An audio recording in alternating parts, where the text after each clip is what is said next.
Father Time and Mother Nature. Father Time gives life, Mother Nature sustains it. Time and nature go hand in hand, they're counterparts, both depending on each other for each other's existence. They are perfectly balanced. Time controls nature, and nature controls time. Without either, humanity wouldn't exist. They rely on each other for support. With time, nature came into existence. When I say that, I mean over time, nature made herself known. Because of time and nature, we have seasons. Because of time and nature, we have evolution. Time is masculine, nature is feminine. Like I've said in earlier videos, duality is all throughout the universe. Everything is either considered masculine or feminine. There is no such thing as too masculine and too feminine. I want to make this clear because I haven't touched on this subject, but I will soon. Sometimes there are situations where a man can have more feminine energy than their natural God-given masculine energy, and there are times when women can have more masculine qualities than their natural feminine qualities. That isn't a sin, it's not taboo. Although there is perfect balance between the feminine and masculine aspect of God. We are not perfect, nor should we desire to be. I say that because when you have no desire to be perfect, you leave room for God to perfect you. When God perfects you, He perfects your spirit. No one person is perfect, we all have shortcomings. If God can find a way to still love us, in spite of our issues, we can love each other without judgment for not being someone else's perception of the perfect masculine man, or the perfect feminine woman. I once read in a book, the creation we call angels are the perfect balance of masculine and feminine energy. They are neither masculine nor feminine because they are both. A perfect mixture of both qualities. If you ever paid attention to the names of the angels, some are feminine, but all angels are considered to be men. Raphael, Gabriel, Uriel, Saraqael, Raguel, and Remiel. These are all angel names, and they're considered to be men. I remember watching this movie called Constantine. If you've watched it, you should remember. The image of one of the angels was this. Tilda Swinton as the Archangel Gabriel, an androgynous half-breed angel. This was considered to be a fallen angel in the movie, named Gabriel, who was described as the guardian angel of Israel, defending its people against the angels of the other nations. Gabriel is also translated as strength of God in some languages. The Gospel of Luke relates the stories of the Annunciation, in which the angel Gabriel appears to Zechariah and the Virgin Mary, foretelling the births of John the Baptist and Jesus, respectively. This angel supposedly came to Mary and foretold the birth of Jesus. Angels can't have any children, because they're masculine, they can't give birth. They have no desire to have children because their purpose is to guard all of God's children. They work for God. If you remember the saying, guardian angels, that's basically what angels are. They guard us through life, and to do that, being that they guard both women and men, they would have to have that perfect balance. They would have to have both qualities to lead and guard both genders. There are no female angels. If you remember in Enoch, those particular angels were attracted to female women. That alone tells you they were mostly masculine. If not all, most of them were. That subject is one that I plan to talk about. So please subscribe and watch for that video soon. Back to time and nature. Scientists who study nature and this planet use time as a roadmap. Scientists can predict viruses and floods, they can predict plagues and droughts, because of the past. Time is either past, present, or future. Scientists use the past to predict the present, and they use the present to predict the future. Science is a religion, it studies God. Scientists study all God's creations, and Him Himself. If you're trying to understand who God truly is, use science. It's the closest thing we have for understanding God's essence. Time controls nature. The seasons all change because of time's existence. In my past videos, I mentioned that the closest thing we have to God is nature. I want to correct that. Nature is the closest energy we have to the feminine aspect of God. Time is the closest energy we have to the masculine aspect of God. Time is stern, it never changes, it waits for no one, and it has no preference. Because of time you will get old, your body will change, you will experience death, and at some point your time runs out. The aspect of time is all masculine. No nonsense. But nature is all feminine. Time gives you life, but nature helps you sustain it. Nature allows you to live, eat, love, laugh, cry.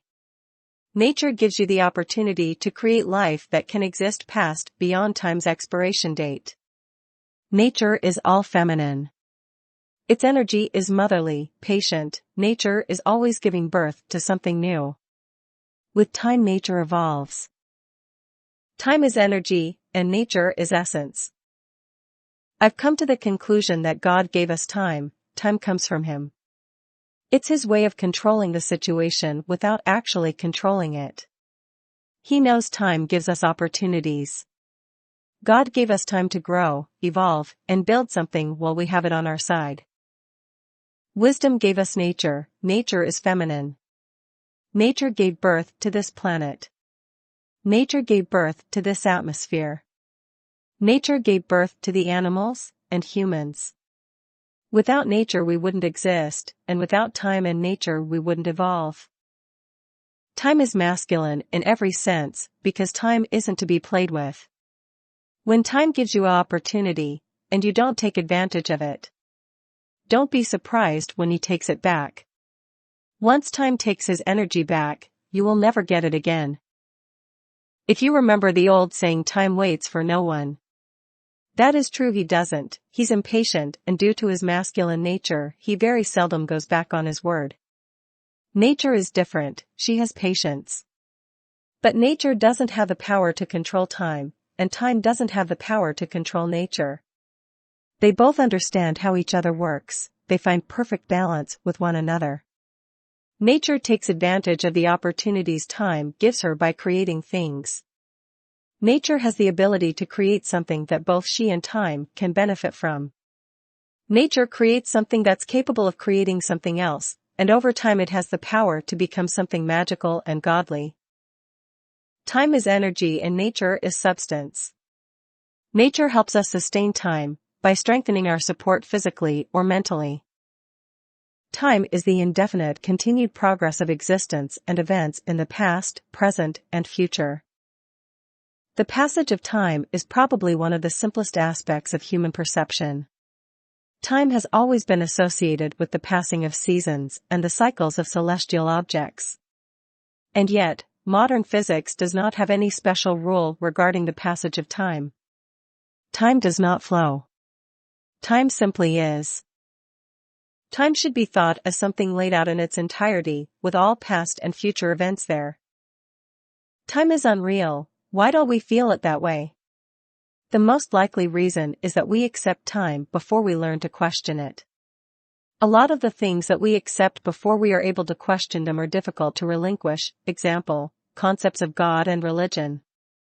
Looking at time as a formal language and according it a proper place in the hierarchy of our knowledge system may bring some benefits in the form of a more objective understanding of the world and reality. Nature, the phenomena of the physical world collectively, including plants, animals, the landscape, and other features and products of the earth, as opposed to humans or human creations. The feminine and masculine substance. The substance of God and wisdom. First, let's define substance. Aristotle defines substance as ultimate reality, in that substance does not belong to any other category of being, and in that substance is the category of being on which every other category of being is based.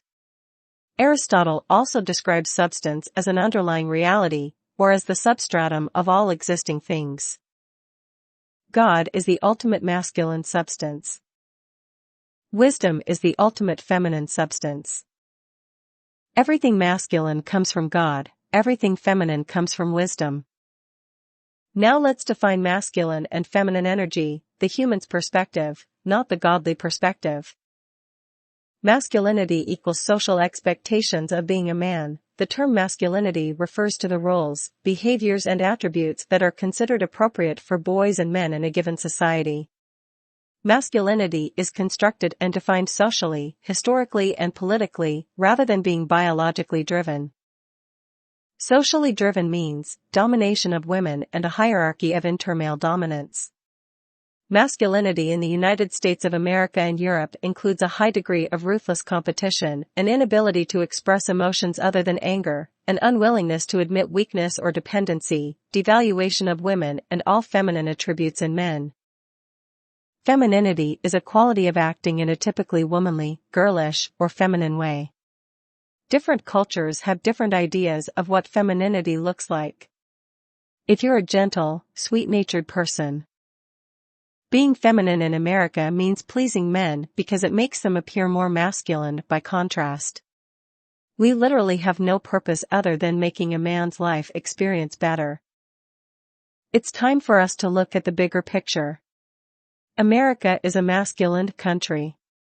Even our religion puts men first and makes it seem as if women are nothing but trouble. That's why our country is so unbalanced. It's time to end this stigma. It's time to fix the unbalanced nature of feminine and masculine energy. It's time for us to understand we need each other to survive. Neither is greater than the other. We all need each other. Everything in the universe is in complete alignment with its purpose. Either being masculine or feminine. Those of you who believe there is no marriage in heaven should realize it is. There is duality throughout the universe. Why wouldn't God allow it to continue in heaven? Heaven isn't a Christian church, and heaven isn't America. Heaven is a place that God dwells. God never said heaven would be anything other than a place where he could dwell amongst us. Heaven isn't a place run by Americans, or the church. Heaven is simply a place of perfect balance and peace. We can have heaven on earth if we find that perfect balance. Not just with the feminine and masculine aspect. Heaven is a perfect balance of everything. You can experience it without leaving this planet. You should be aiming for that possibility regardless. There is a serious problem with the gender roles on this planet. The men who wrote the Bible and created that unfortunate situation between Eve and God will eventually have to answer for it. What we can do now is try to undo it by being the change. I believe we can, I know we can. God isn't done with us, and he's giving us the time to right this wrong.